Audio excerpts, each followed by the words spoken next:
पैसे से कमाना है तो मैं आज डालूंगा, आज ही निकाल दूंगा, उसको ट्रेडिंग कहते हैं। लेकिन सडन रेगुलेटरी चेंजेस की वजह से मार्केट जब अनस्टेबल हो जाता है ना, तो लोगों का ट्रस्ट मार्केट से हट जाता है। जो यूएस है उसको crypto capital of the world बनाएंगे।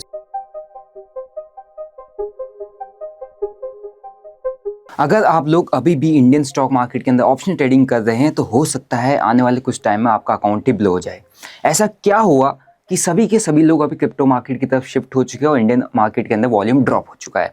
सो ये पूरा वीडियो एंड तक देखो, आपको काफ़ी कुछ समझ में आ जाएगा और एक ऐसी केस स्टडी आपको दूंगा जो आपको चौंका देगी और आपको मजबूर कर देगी कि भाई आप भी क्रिप्टो मार्केट में ट्रेड करना चालू कर दो। मैं आपको इन्फ्लुएंस नहीं कर रहा हूँ, लेकिन आपको एक अच्छा सा कंपेरिजन दूंगा जिसके बेसिस पे आप क्लियरली समझ पाओगे कि मेरे को कौन सा मार्केट ट्रेड करना चाहिए, कौन सा मार्केट मेरे लिए प्रॉफिटेबल है। अगर आप लोग मेरी स्क्रीन पर देखोगे, अभी इंडियन मार्केट यहाँ पर ओपन है, लेकिन मैं इंडियन मार्केट में ट्रेड नहीं कर रहा हूँ। मैंने जो अपना ट्रेड डाला हुआ है वो क्रिप्टो मार्केट के अंदर डाला हुआ है और मैंने यहाँ पर भी एक करंटली एक शॉर्ट ट्रेड बनाया है सोलाना के अंदर। मे बी इसमें मेरा स्टॉप लॉस हिट हो जाए, बट मैं यहीं पर ये भी ट्रेड कर रहा हूँ। और अगर मैं आपको अपना लास्ट ट्रेड दिखाऊंगा तो मैंने लास्ट ट्रेड के अंदर ऑलमोस्ट, अगर आप देखोगे मेरी ट्रेड हिस्ट्री, तो इसमें मैंने ऑलमोस्ट एक $3000 के आसपास का कल रात को बुक किया था, जो कि मेरा पाई कॉइन के अंदर था। पाई कॉइन आपको पता होगा एक ट्रेंडिंग कॉइन चल रहा है और मैं उसमें इन्वेस्ट नहीं करता, बट मैं उसके मोमेंटम को पकड़ने के लिए ट्रेड करता हूँ। इसका आप देख सकते हो ऑलमोस्ट $3000 के आसपास का प्रॉफिट है। इसका मैं आपको एक बार वेरीफाइड शेयर लिंक यहाँ पर शेयर कर देता हूँ।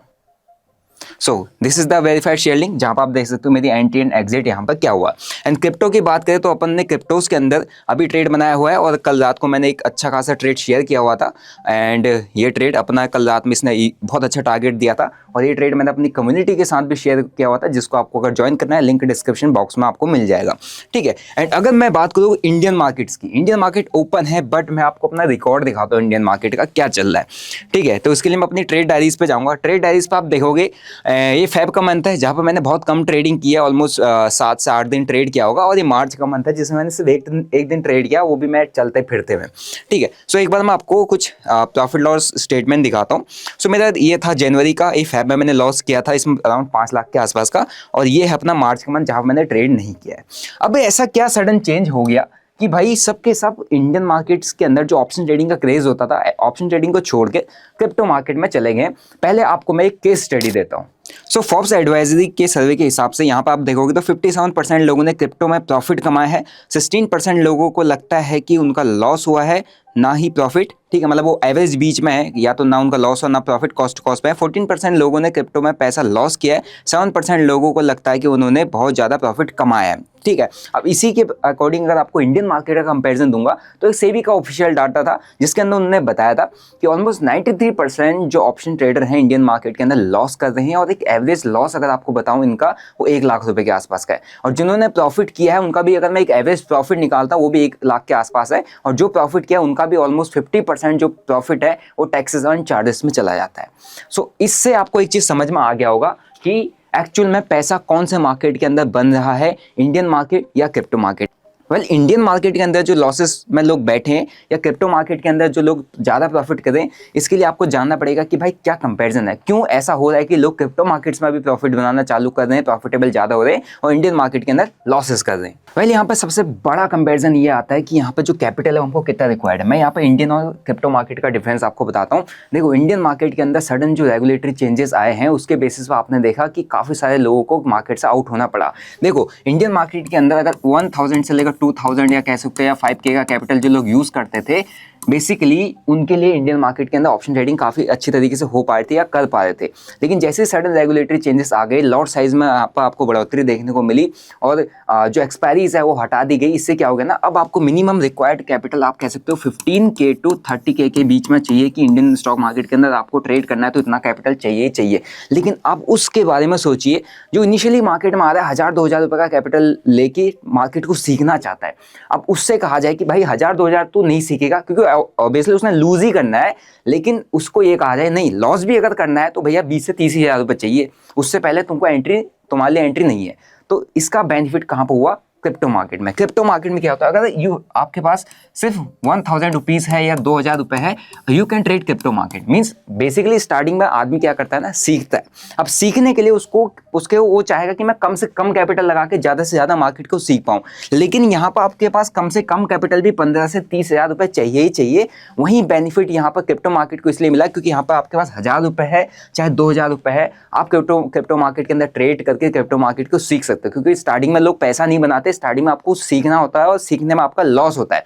सो यहाँ पर इंसान को बड़ा लॉस फेस करने को मिलता है और यहाँ पे इंसान छोटे मोटे लॉसेस से भी मार्केट को सीख सकता है, क्योंकि यहाँ पे आप कह सकते हो 100x से लेकर 200x तक का मार्जिन भी मिल जाता है। वेल, इतना मार्जिन लेना नहीं चाहिए, लेकिन यहाँ पर मार्जिन बेनिफिट मिल जाता है। किसी को रिक्वायर्ड है, कोई नीड है, उसके लिए भी यहाँ पर बहुत अच्छी आपको मार्जिन की सुविधा मिल जाती है। सो ये सबसे बड़ा कंपैरिजन है कि अभी लोग इंडियन मार्केट को छोड़ के क्रिप्टो मार्केट में चले गए, क्योंकि इंडियन मार्केट के अंदर जो स्टार्टिंग में वॉल्यूम आता था, हर एक वो छोटे ट्रेडर की वजह से आता था, जो लोग 5000, 10,000, 1000, 2000 रुपये से काम करते थे, और वो छोटे ट्रेडर का नंबर बहुत बड़ा है जो कि मार्केट के अंदर बहुत बड़ा वॉल्यूम क्रिएट करता था। लेकिन जैसे सेबी ने रेगुलेटरी चेंजेस कर दिए, हर वो छोटे ट्रेडर मार्केट से साइड हो गया जो मार्केट के अंदर बड़ा वॉल्यूम क्रिएट करता था। अब इंडियन मार्केट के अंदर अगर वॉल्यूम नहीं है तो आप समझ लो कि इंडियन मार्केट के अंदर ट्रेड करना टफ हो जाएगा। और इंडियन मार्केट में जब वॉल्यूम नहीं होता है तो आप समझ लो कि मैनिपुलेशन बढ़ जाता है, क्योंकि सारी पावर बड़े प्लेयर्स के हाथ में, छोटे प्लेयर के हाथ से जो पावर है मार्केट की वो चली गई है। तो सबसे ज़्यादा लोग यहाँ पे स्टॉप लॉस हंटिंग के चक्कर में फंसे हैं, इसीलिए लोग क्रिप्टो मार्केट में शिफ्ट होकर ट्रेड कर रहे हैं, इसीलिए सबसे ज़्यादा प्रॉफिटेबिलिटी क्रिप्टो मार्केट में आ रही है। अब इसी से मिलता जुलता अपना अगला कंपेरिजन देखो, मैनिपुलेशन क्या होता है और कहाँ पर ज़्यादा आपको मैनिपुलेशन देखने को मिल रहा है। अभी आपको इस कंपैरिजन से बताता हूं। मैंने आपको बताया था कि वॉल्यूम काफ़ी ज़्यादा ड्रॉप हो गए हैं और पावर जो है बड़े प्लेयर्स के हाथ पर ज़्यादा है, और इसका कंसर्न सेबी को भी, और सेबी ने भी रिसेंट प्रपोजल रखा हुआ है कि अगर कोई इंडेक्स है जैसे कि बैंक निफ्टी या उसके अंदर 12 स्टॉक्स है, तो एटलीस्ट 14 स्टॉक्स होने चाहिए, और टॉप के 3 स्टॉक्स का जो आपका वेटेज है वो 45% से ज़्यादा नहीं होना चाहिए, क्योंकि सेबी को भी पता है जो बड़े प्लेयर्स हैं उनके पास पैसा है और वो एक स्टॉक से पूरे के पूरे इंडेक्स को मैनिपुलेट कर रहे हैं। जब सेबी को टेंशन है तो आपको समझ लो कि यहाँ पर कितना बड़ा मैनिपुलेशन है। अब देखो, एक मार्केट है, ये एक मार्केट आप कह सकते हो, ठीक है, और एक ये मार्केट है, ठीक है।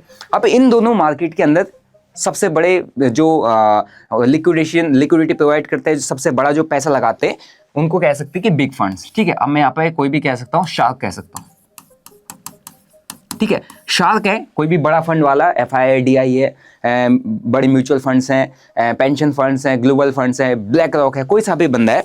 अब उसके लिए 2 मार्केट है। सबसे पहला मार्केट जो डिसेंट्रलाइज्ड है, ग्लोबल मार्केट है, जहां पर दुनिया भर के लोग आके पार्टिसिपेट कर रहे हैं, ट्रेड कर रहे हैं, है ना, और बहुत बड़ा मार्केट है, बहुत बड़ा वॉल्यूम है, और रिटेलर्स की जो संख्या काफी ज्यादा है, और जहां पे पावर रिटेलर के हाथ पर ज्यादा है, क्योंकि रिटेलर मिलजुल के बहुत बड़ा यहाँ पर वॉल्यूम क्रिएट कर रहे हैं। अब वही सेम मार्केट एक इंडियन मार्केट या एक छोटा मार्केट है या इंडिविजुअल कंट्री का मार्केट है, वहां पर रिटेलर्स का वहां पर भी पार्टिसिपेशन है, ठीक है। बेसिकली इन दोनों मार्केट्स के अंदर कोई बड़ा ऑपरेटर या बड़ा इंस्टीट्यूशन काम करता है, इन्वेस्ट करता है। अब उसके लिए कौन सा मार्केट मैनिपुलेट कर पाना, कौन सा मार्केट हिला पाना सबसे ज़्यादा ईजी होगा, वो मार्केट होगा जो बहुत छोटा है। क्योंकि अगर उसने एक बारी बड़ा फंड डाल के कोई भी स्टॉक में बाइंग की, कोई भी स्टॉक में सेलिंग की, तो ये पूरा का पूरा मार्केट हिला सकता है। और यहाँ पर रिटेलर्स के हाथ पर उतनी पावर नहीं है, क्योंकि यहाँ पर वॉल्यूम यहाँ पर लोगों के पास कम है, यहाँ पर लोगों के पार्टिसिपेशन कम है। सो इसीलिए ये मार्केट को मैनिपुलेट कर पाना बहुत ईजी हो जाता है किसी भी बड़े प्लेयर के लिए, और इस मार्केट को मैनिपुलेट कर पाना काफ़ी ज़्यादा टफ हो जाता है किसी भी बड़े प्लेयर के लिए, क्योंकि उसके बहुत बड़ा पैसा यहाँ पर इन्फ्यूज़ करना पड़ेगा अगर इस मार्केट को मैनिपुलेट करना है तो इसीलिए सबसे बड़ा कंपैरिजन ये होता है कि इस इंडियन मार्केट के अंदर हमको काफ़ी ज़्यादा मैनिपुलेशन देखने को मिलता है, और क्रिप्टो मार्केट जो है ये डिसेंट्रलाइज्ड है, इसको मैनिपुलेट कर पाना टफ है। अगर यहाँ पर मोमेंटम आता है तो वन वे मोमेंटम आता है, प्राइस एक्शन चलता है तो वन वे प्राइस एक्शन चलता है, अगर यहाँ पर लिक्विडेशन होता है तो वन वे लिक्विडेशन होता है, जिसका बेनिफिट काफ़ी ज़्यादा ट्रेडर्स को मिलता है, क्योंकि उनके जो कॉन्सेप्ट है काफ़ी अच्छे यहाँ पर काम करते हैं, यहाँ पर मैनिपुलेशन देखने को मिलता है। नेक्स्ट बात करते हैं टाइमिंग की। देखो, टाइमिंग बहुत ज़्यादा इंपॉर्टेंट होती है। अगर आप ट्रेड करते हो, आपको पता होगा कि सही टाइम पर एंटर करते हो, सही टाइम पर एग्जिट करते हो, तो वही टाइमिंग का डिफरेंस आपको प्रॉफिटेबल या लॉस मेकिंग ट्रेडर बनाता है। जाता है। लेकिन अगर मार्केट की बात करें, यहाँ पर दो चीज़ें होती है। देखो, इंडियन मार्केट्स के अंदर आपको गैप अप गैप डाउन क्यों देखने को मिलते हैं? इसलिए देखने को मिलते हैं क्योंकि सारे इवेंट्स जो होते हैं ओवरनाइट होते हैं। यूएस का कोई फेड का डाटा आएगा, ओवरनाइट आएगा। यूएस के जो इवेंट होते हैं ओवरनाइट होते हैं, और यूएस का मार्केट खुलता है रात में खुलता है। और यूएस मार्केट का सीधा सीधा इफेक्ट कहाँ पे हमको देखने को मिलता है? ग्लोबल मार्केट और मेनली इंडियन मार्केट के अंदर। तो अगर यूएस मार्केट रात में बड़ी रैली किया, इंडियन मार्केट गैप अप देखने को मिलेगा। अगर यूएस बड़ा फॉल दिखाने को आपको मिला, अगर बड़ा फॉल देखने को मिला, तो इंडियन मार्केट गैप डाउन देखने को मिला। तो जितने भी हमको गैप्स होते हैं ना, ये गैप्स हमारे ट्रेड करने की अपॉर्चुनिटीज को खत्म कर देते हैं। अब इस गैप के बाद इंसान को, जो रात में मैंने प्लान किया था, जो मैंने प्री पोस्ट मार्केट एनालिसिस की थी कि भाई कल के दिन में ये पैटर्न बनना है, ये इसके ब्रेकडाउन करेगा, ब्रेकआउट होगा, तो मैं ट्रेड करूंगा इस लेवल की, ठीक है। लेकिन अगर डायरेक्टली यहाँ पर गैप खुल रहा है, यहाँ पर खुला था और यहीं पर गैप खुला, तो आपको जो यहाँ पर ट्रेड प्लान था वो सारा का सारा फेल हो गया। जब चीज़ें फेल हो गई तो आपकी यहाँ पर प्रॉफिटेबिलिटी कम हो जाती है। वहीं यहाँ पे बेस्ट पार्ट होती है क्रिप्टो के अंदर। क्रिप्टो के अंदर जो मार्केट है 24/7/365 डेज ओपन रहता है। फॉरेक्स मार्केट भी 24/7 है ना, 24/5 365 डेज ओपन होता है, सैटरडे संडे बंद होता है, ठीक है। लेकिन ये मार्केट ऐसा है जो कभी बंद नहीं होता। अगर आपको कोई भी ओवरनाइट इवेंट को ट्रेड करना है, क्रिप्टो मार्केट से ट्रेड कर सकते हो। अगर आपको कोई भी ऐसी न्यूज़ को ट्रेड करना है जो कि ग्लोबली इंपैक्ट कर रही है, वो आप क्रिप्टो मार्केट से ट्रेड कर सकते हो, क्योंकि क्रिप्टो मार्केट में बेसिकली ग्लोबल जो इवेंट होते हैं वो बहुत ज़्यादा इंपैक्ट करते हैं। और इन इंपैक्ट की वजह से जो बड़े बड़े इवेंट्स के बाद जो बड़ा बड़ा मोमेंटम आता है, up down up down up down, वो ट्रेडर के लिए काफ़ी बेस्ट होता है। वो मोमेंटम, वो वॉलेटिलिटी ट्रेडर को काफ़ी ज़्यादा चाहिए होती है। उसमें उसके ट्रेड सेटअप, ट्रेड प्लान्स सारे के सारे बहुत अच्छे तरीके से काम करते हैं। बट यहाँ पे एक चीज़ ये होता है कि अगर जब आप क्रिप्टो मार्केट को ट्रेड कर रहे हो, तो आपका कहीं ना कहीं थोड़ा बहुत फोकस क्रिप्टो मार्केट में रहता है। तो आप ऐसा, ये चीज़ नहीं कि आपको सुबह ही ट्रेड मिलेगा, शाम को ट्रेड मिलेगा, दिन में ट्रेड मिलेगा। ट्रेड कभी भी मिल सकता है, बट ये है कि कोई भी बड़ा मोमेंटम आएगा, कोई भी बड़ी न्यूज़ आएगी, क्रिप्टो मार्केट के थ्रू आप उसको इजीली कैप्चर कर सकते हो। बट इंडियन मार्केट के लिए आपको स्पेसिफिक टाइम का वेट करना पड़ेगा कि भैया जब 9:15 में मार्केट खुलेगा तभी मैं ट्रेड करूंगा, 9:15 से लेकर 3:15 तक। अब यहाँ पे एक और चीज़ आता है, अब 9:15 से लेकर 3:15 तक अगर बात की जाए इंडियन लोगों की या कॉर्पोरेट लाइफ की, तो आपको पता है 9 से 5 9 to 5 जॉब होता है। अब जॉब के बीच में इंडियन मार्केट खुला होता है। तो जो बंदा जॉब से पैसा कमा रहा है, अगर उसको ट्रेड करना है, तो जॉब के साथ पहले वो इंडियन मार्केट में काम करता है, जिसकी वजह से उसको सबसे बड़े लॉसेस होते हैं। लेकिन क्रिप्टो मार्केट का क्या है कि 9 to 5 अगर आप जॉब कर रहे हो, तो मोस्टली जो वॉल्यूम आता है शाम को 6 से रात के 10 बजे तक, 11 बजे तक आता है। तो 6 से 10 आप क्रिप्टो मार्केट को भी ट्रेड कर सकते हो। सो इसीलिए क्रिप्टो मार्केट के अंदर काफ़ी ज़्यादा लोग अभी पार्टिसिपेट कर रहे हैं। अब आपके मन में एक डाउट आ रहा होगा कि भाई मैं क्रिप्टो मार्केट तो ट्रेड करने लग जाऊं, क्या सच में प्रॉफिटेबल है? देखो, जैसे स्टार्टिंग मैंने आपको डाटा दिखाया, रिपोर्ट दिखाया, उसके हिसाब से आपको समझ में तो आ गया होगा। लेकिन एक इंसान को अगर प्रॉफिटेबल होना है, एक ट्रेडर अगर प्रॉफिटेबल होना चाहता है, तो उसको बेसिकली क्या चाहिए? उसको मार्केट में चाहिए मोमेंटम।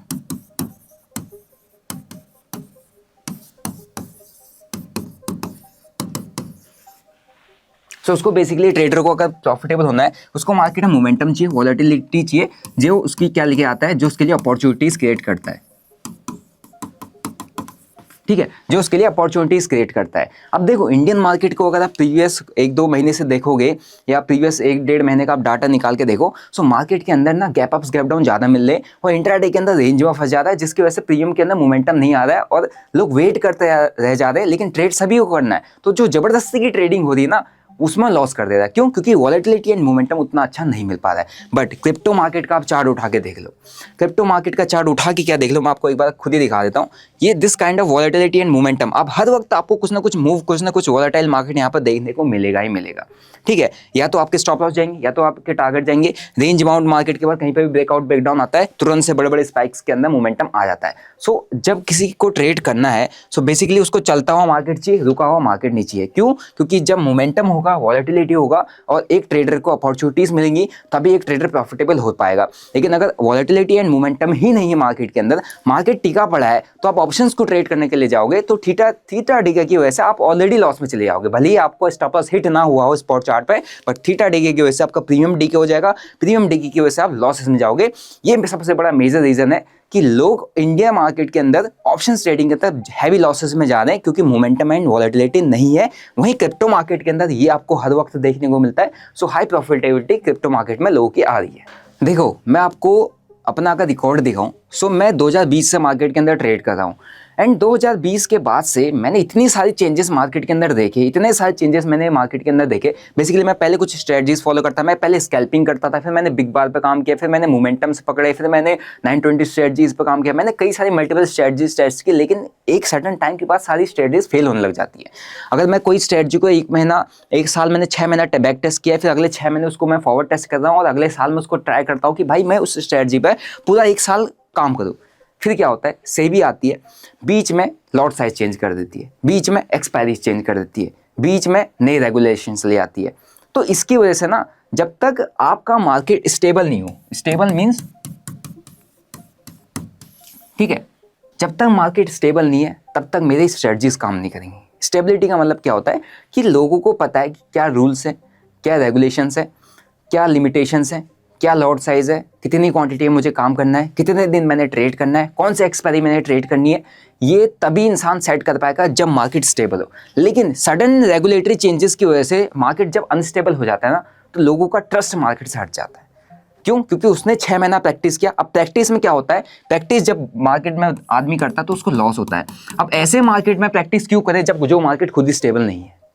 सो ये एक मेजर कंसर्न आता है ट्रेडर के अंदर कि भाई मार्केट में स्टेबिलिटी नहीं है, मार्केट में रेगुलेटरी चेंजेस कंटिन्यूस आते हैं, जिसकी वजह से मैं अपने लॉस भी कर रहा हूँ, स्ट्रेटजीज को भी टेस्ट कर रहा हूँ, लेकिन 6 महीने साल भर के बाद वो स्ट्रेटजीज काम नहीं कर रही है। क्यों? क्योंकि मार्केट का जो स्ट्रक्चर है, मार्केट का जो स्टाइल है, मार्केट का जो नेचर है वो चेंज हो चुका है, क्योंकि रेगुलेशन ऊपर से आए, रेगुलेटरी जो बॉडी ऊपर बैठी उसने कुछ ना कुछ चेंजेस कर दी, जिसकी वजह से FIs अपनी पोजीशन चेंज कर रहे हैं, DIs अपना ट्रेडिंग स्टाइल चेंज कर रहे हैं, है ना, और जो आपका प्रॉप ट्रेडिंग फर्म्स है वो अपना ट्रेडिंग स्टाइल चेंज कर रहे हैं, जो एल्गो ट्रेडिंग फर्म्स है वो अपनी ट्रेडिंग स्टाइल चेंज कर रहे हैं, जिसकी वजह से इनडायरेक्टली लॉस जो है रिटेलर्स को हो रहा है। तो स्टेबिलिटी नहीं है रेगुलेटरी चेंजेस की वजह से, इसीलिए इंडियन मार्केट से लोग अभी थोड़ा दूर भाग रहे हैं। लेकिन क्रिप्टो मार्केट के अंदर कोई रेगुलेशन ही नहीं है, कोई रेगुलेटरी बॉडी ऊपर बैठा ही नहीं कि भैया क्रिप्टो मार्केट को रेगुलेट कर दो। क्यों? क्योंकि क्रिप्टो मार्केट डिसेंट्रलाइज है, ग्लोबली लोग पार्टिसिपेट कर रहे हैं। अगर कोई ट्राई करेगा क्रिप्टो मार्केट को रेगुलेट करने के लिए, उसके लिए टफ हो जाएगा। मींस आप कह सकते हो वो अंगेंस्ट द क्रिप्टो मार्केट जा रहा है। तो क्रिप्टो मार्केट को कोई रेगुलेट नहीं कर सकता, क्रिप्टो मार्केट के अंदर कोई रूल्स नहीं ला सकता, रेगुलेशन नहीं ला सकता, डिसेंट्रलाइज्ड है, जैसा चल रहा है वैसे ही चल रहा है। तो आपकी स्ट्रेटजीज कुछ भी हो, आप प्राइस एक्शन आता है, आपको मोमेंटम आता है, आपको इंडिकेटर आता है, आपको सपोर्ट रेजिस्टेंस पर काम करना आता है, आपको ट्रेंड लाइंस पर काम करना आता है, आपको रेंज पर काम करना आता है, हर एक चीज पर आप इंडिविजुअली स्ट्रेटजी बना के क्रिप्टो मार्केट के अंदर काम कर सकते हो। क्योंकि क्रिप्टो मार्केट वैसे बहुत वोलेटाइल है, मोमेंटम हाई है, लेकिन कहीं ना कहीं उसमें चेंजेस नहीं होते, तो वो स्टेबल मार्केट है।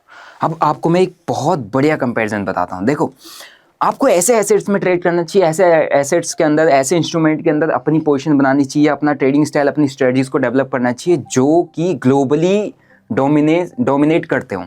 देखो, अगर किसी भी कंट्री का आपको इकोनॉमी देखनी है, किसी भी कंट्री की स्ट्रेंथ या पावर देखनी है, अब पहले तक 2 चीज़ों से देखी जाती थी। पहला होता है फॉरेक्स, फॉरेक्स रिजर्व कितना है, दूसरा होता है आपके पास गोल्ड कितना है, ठीक है। लेकिन यहाँ पर अब एक तीसरी चीज आ गई है। तीसरी चीज क्या है कि आपके पास क्रिप्टो कितना है, क्रिप्टो रिजर्व कितना है। और ये बहुत जल्दी एप्लीकेबल हो जाएगा, क्योंकि आज 7 मार्च है और आज के दिन में US का जो व्हाइट हाउस है वहाँ पे एक मीटिंग होने वाली है। उससे वो स्पेशली क्रिप्टोज के लिए है, क्योंकि उन्होंने ट्रम्प की आपने ट्वीट्स देखे होंगे, they are planning for the crypto reserve. और उन्होंने प्लान किया था, बताया था अपनी इलेक्शन के टाइम पे कि भाई हम जो US है उसको crypto capital of the world बनाएंगे। सो क्रिप्टो रिजर्व बनाने की प्लानिंग कर रहे हैं, क्योंकि उन्होंने स्टेटमेंट दिया था। अब क्रिप्टो रिजर्व से क्या होगा ना, देखो US ग्लोबली सारी कंट्रीज को डोमिनेट करता है, क्योंकि उसका US डॉलर चलता है, फॉरेक्स मतलब डॉलर चलता है, ठीक है। आपके पास डॉलर का रिजर्व कितना है, उसके बेसिस पे इंडिया की या किसी भी अदर देश की इकोनॉमी को पता चलता है कि भैया कितनी इकोनॉमी है, क्या इसकी स्ट्रेंथ है, क्या इसकी पावर है। जितना गोल्ड है, जितना फॉरेक्स रिजर्व है, उसी के कंपैरिजन में आपका ट्रेड डेफिसिट डिसाइड होता है, ठीक है। लेकिन अब आपको क्रिप्टो रिजर्व में मेंटेन करना पड़ेगा। तो क्यों? सबसे आपने देखा होगा सबसे ज़्यादा लोग कहाँ ट्रेड करते हैं, फॉरेक्स में ट्रेड करते हैं, क्योंकि ग्लोबली वहाँ पे चीज़ें चलती हैं। सबसे ज़्यादा लोग कहाँ ट्रेड करते हैं, गोल्ड में ट्रेड करते हैं, क्योंकि गोल्ड ग्लोबली ट्रेड होता है। अब सबसे ज़्यादा लोग क्रिप्टोज में इसलिए ट्रेड कर रहे हैं क्योंकि ग्लोबली क्रिप्टो रिजर्व बनने वाला है। क्या आपने सुना है कि भैया आपका इक्विटी रिजर्व कितना है, आपके पास कितने टाटा के शेयर है, आपके पास कितने रिलायंस के शेयर है? कभी भी नहीं सुना होगा। कभी आपने सुना है कि US के पास इन्वीडिया के इतने शेयर हैं, चाइना के पास US के इन्वीडिया में इतना इन्वेस्टमेंट है, या इंडिया का US के टेस्ला में इतना इन्वेस्टमेंट में? नहीं सुना होगा, क्योंकि वो इंडिविजुअल कंट्री का स्टॉक मार्केट है। लेकिन ये जो चीज़ें हैं ये ग्लोबल रिजर्व आती है, हर एक कंट्री इन चीज़ों को रिजर्व करता है। सो इसीलिए आप ऐसे एसेट्स में ट्रेड करने की प्लानिंग करो, ऐसे एसेट्स में अपनी स्ट्रेटजीज को बिल्डअप करो कि आप दुनिया के किसी भी कोने में बैठे हो, आपकी स्ट्रेटजी इन मार्केट्स में काम करे। एक इंडिविजुअल मार्केट को चुन के आप अपना पैसा लगा रहे हो तो कहीं ना कहीं आपके लिए थोड़ा सा सेटबैक है। मैं नहीं कहता कि इंडियन मार्केट्स के अंदर ट्रेड मत करो, मैं करता हूँ, मेरा सब कुछ इंडियन मार्केट से बना हुआ है, बट मैं कह रहा हूँ कि ट्रेडिंग और इन्वेस्टिंग में डिफरेंस है। इन्वेस्टिंग वहाँ करो जहाँ पर ऊपर रेगुलेशंस हो, जहाँ पर आपका इन्वेस्टेड पैसा सिक्योर है। मीन्स मैंने अपना जेब से पैसा, कमाया हुआ पैसा एक मार्केट में डाल के छोड़ दिया है, उसको इन्वेस्टमेंट कहते हैं। लेकिन मैंने उसी पैसे से कमाना है तो मैं आज डालूंगा, आज ही निकाल दूंगा, उसको ट्रेडिंग कहते हैं। सो आपको डिफरेंस बीच में रखना पड़ेगा, कौन सा मार्केट ट्रेडिंग के लिए बेटर है, कौन सा मार्केट इन्वेस्टमेंट के लिए बेटर है। क्रिप्टो मार्केट में इन्वेस्टमेंट सेफ सिक्योर नहीं है, लेकिन क्रिप्टो मार्केट के अंदर ट्रेडिंग बहुत अच्छे तरीके से हो जाती है, ठीक है। लेकिन इंडियन मार्केट की बात करें तो ट्रेडिंग सेफ नहीं है, या ट्रेडिंग उतने अच्छे तरीके से लोग नहीं कर पाते, लेकिन इंडियन मार्केट के अंदर इन्वेस्टमेंट बहुत अच्छी होती है। क्यों? क्योंकि ऊपर सेबी बैठी है जो आपकी इन्वेस्टमेंट की गारंटी या सेफ्टी लेती है। NSDL CDSL में आपके स्टॉक्स पड़े होते हैं, ब्रोकर से बीच में ब्रोकरेज कमाने का काम करता है और आपको एक प्लेटफॉर्म प्रोवाइड करता है। लेकिन वहीं आप इंडियन मार्केट के अंदर ट्रेडिंग में चले जाते हो ना, तो मैनिपुलेशन के चक्कर में काफ़ी ज़्यादा लॉसेस देखने को मिलते हैं। सो ये था एक अच्छा खासा वाइड कंपेरिजन, और मैंने बहुत आपको शार्प वे में, क्लीन वे में बता दिया। अब वो डिसीजन आपका है कि भाई आपको इंडियन मार्केट में ही रह के ट्रेड करना है, अपने लॉसेस को इंक्रीज करना है, या क्रिप्टो मार्केट में ट्रेड करके अपने आपको अपनी स्ट्रेटजीज को टेस्ट करना है। मैं किसी भी मार्केट के फेवर में नहीं हूँ, मैं अपना पर्सनल बताया कि मैं क्यों इन मार्केट्स, क्रिप्टो मार्केट्स में भी ट्रेड कर रहा हूँ, इतना एक्टिवली ट्रेड करता हूँ, क्योंकि मेरे को क्रिप्टो मार्केट ट्रेडिंग के लिए बेस्ट लगता है। इंडियन मार्केट में मैंने अपनी बहुत अच्छी इन्वेस्टमेंट डाली है, इंडियन मार्केट मेरे को इन्वेस्टमेंट के लिए बेस्ट लगता है, और बहुत सही टाइम है अभी मार्केट्स के अंदर अपनी इनिशियल इन्वेस्टमेंट डालने का। हमें नहीं पता कहाँ बॉटम है, बट हम कभी भी डिस्काउंटेड प्राइस में मार्केट को छोड़ नहीं सकते। For me Indian market is best for investing, but अगर ट्रेडिंग की बात करें, क्योंकि मेरा पैसा है और मुझे अपने पैसे को ऐसी जगह पर ट्रेड करना है जहाँ पर मेरे पैसे में मैं ज़्यादा अच्छा खासा रिटर्न जनरेट कर सकूँ, वो मेरे को क्रिप्टो मार्केट लगता है। और इंडिया के अंदर क्रिप्टो मार्केट फिलहाल के लिए FIU के अंदर आता है, फाइनेंशियल इंटेलिजेंस यूनिट के अंदर आता है। अगर आपको उसको ट्रेड करना है, चाहे इन्वेस्ट करना है, तो ये एक सही और लीगल तरीका है क्रिप्टोस में ट्रेड करने का।